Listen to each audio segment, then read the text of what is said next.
कार्तिक मास की कथा करती भव से पार 30वां अध्याय सुनाऊं।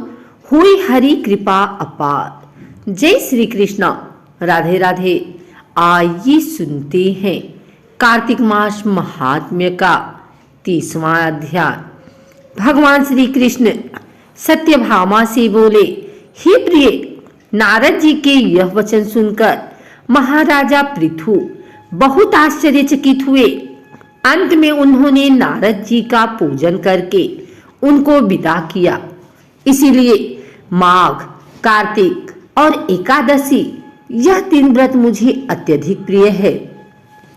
वनस्पतियों में तुलसी, महीनों में कार्तिक, तिथियों में एकादशी और क्षेत्रों में प्रयाग मुझे बहुत प्रिय है। जो मनुष्य इंद्रियों पर विजय प्राप्त कर इनका सेवन करता है वह मुझे यज्ञ करने वाले मनुष्य से भी अधिक प्रिय है। जो मनुष्य विधि पूर्वक इनकी सेवा करते हैं मेरी कृपा से उन्हें समस्त पापों से छुटकारा मिल जाता है। भगवान श्री कृष्ण के वचन सुनकर सत्यभामा ने कहा, हे प्रभु, आपने बहुत ही अद्भुत बात कही है कि दूसरे के लिए पुण्य के फल से कलह की मुक्ति हो गई। यह प्रभावशाली कार्तिक मास आपको अधिक प्रिय है, जिससे पतिद्रोह का पाप केवल स्नान के पुण्य से ही नष्ट हो गया। दूसरे मनुष्य द्वारा किया हुआ पुण्य उसके देने से किस प्रकार मिल जाता है, यह आप मुझे बताने की कृपा करें। श्री कृष्ण भगवान बोले, प्रिय, जिस कर्म द्वारा बिना दिया हुआ पुण्य और पाप मिलता है उसे ध्यान पूर्वक सुनो। सतयुग में देश, ग्राम तथा कुलों को दिया पुण्य या पाप मिलता था, किंतु कलयुग में केवल कर्ता को ही पाप तथा पुण्य का फल भोगना पड़ता है। सत्सर्ग न करने पर भी वह व्यवस्था की गई है और सत्सर्ग से पाप व पुण्य दूसरे को मिलते हैं, उसकी व्यवस्था भी सुनो। पढ़ाना, यज्ञ कराना और एक साथ भोजन करने से पाप पुण्य का आधा फल मिलता है। एक आसन पर बैठने तथा सवारी पर चढ़ने से, श्वास के आने जाने से पुण्य व पाप का चौथा भाग जीव मात्र को मिलता है। छूने से, भोजन करने से और दूसरे की स्तुति करने से पुण्य और पाप का 6वां भाग मिलता है। दूसरे की निंदा, चुगली और धिक्कार करने से उसका 7वां भाग मिलता है। पुण्य करने वाले मनुष्यों की जो कोई सेवा करता है वह सेवा का भाग लेता है और अपना पुण्य उसे देता है। नौकर और शिष्य के अतिरिक्त जो मनुष्य दूसरों से सेवा करवाकर उसे पैसे नहीं देता वह सेवक उसके पुण्य का भागी होता है। जो व्यक्ति पंक्ति में बैठे हुए भोजन करने वालों की पत्तल लांघता है वह उसे, जिसकी पत्तल उसने लांघी है, अपने पुण्य का 6वां भाग देता है। स्नान तथा ध्यान आदि करते हुए मनुष्य से जो व्यक्ति बातचीत करता है या उसे छूता है वह अपने पुण्य का 6वां भाग दे डालता है।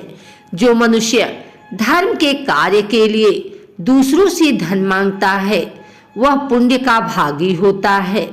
ठीक उसी प्रकार जिस प्रकार की दान करने वाला पुण्य का भागी होता है, जो मनुष्य धर्म का उपदेश करता है और उसके बाद सुनने वाले से याचना करता है वह अपने पुण्य का 6वां भाग उसे दे देता है। जो मनुष्य दूसरों का धन चुराकर उससे धर्म करता है वह चोरी का फल भोगता है और शीघ्र ही निर्धन हो जाता है, और जिसका धन चुराता है वह पुण्य का भागी होता है। बिना ऋण उतारे जो मनुष्य मृत्यु को प्राप्त होता है उनको ऋण देने वाले सज्जन पुरुष पुण्य के भागी होते हैं। शिक्षा देने वाला, सलाह देने वाला, सामग्री को जुटाने वाला तथा प्रेरणा देने वाला यह पाप और पुण्य के 6ठे भाग को प्राप्त करते हैं।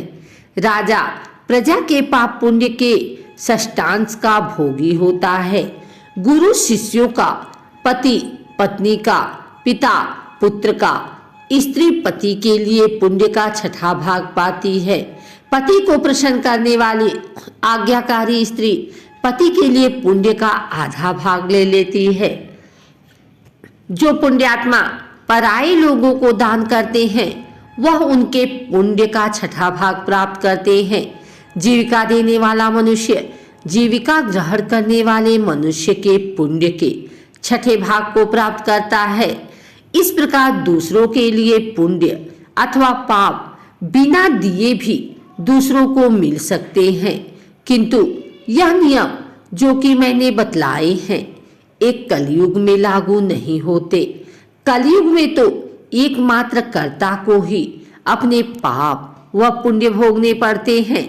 इस संबंध में एक बड़ा पुराना इतिहास है जो कि पवित्र भी है और बुद्धि प्रदान करने वाला कहा जाता है। उसे ध्यान पूर्वक सुनो। अगर आपको हमारी वीडियो अच्छी लगी हो तो इसे लाइक करें, कमेंट करें, शेयर करें। हमारे चैनल को सब्सक्राइब करके बेल नोटिफिकेशन ऑल पर सेट कर लें ताकि आगे आने वाली वीडियो सबसे पहले आप तक पहुंच सके। धन्यवाद।